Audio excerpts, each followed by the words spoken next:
নির্বাচন উচ্চতর পর্যায়ের রাজনৈতিক সংগ্রাম,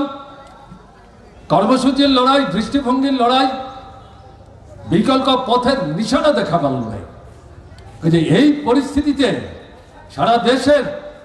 যে আওয়াজ উঠেছে বিজেপিকে পরাস্ত করো, আমাদের ত্রিপুরা তো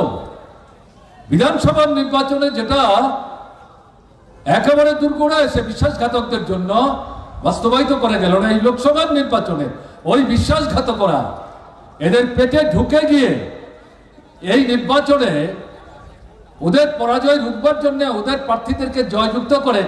দিল্লির বুকে এই ফ্যাসিস্ট সুলভ শক্তিকে ক্ষমতায় রেখে ভারতবর্ষের গণতন্ত্রকে সমাধিস্থ করবার আকাঙ্ক্ষা নিয়ে যারা কাজ করছে তাদেরকে পরাস্ত করবার জন্য সংঘবদ্ধ হতে হবে। এখানে আমাদের আবেদন থাকবে, শুধু বিজেপির বিরুদ্ধে কথা বললে হবে না, প্রকৃত অর্থে ধর্ম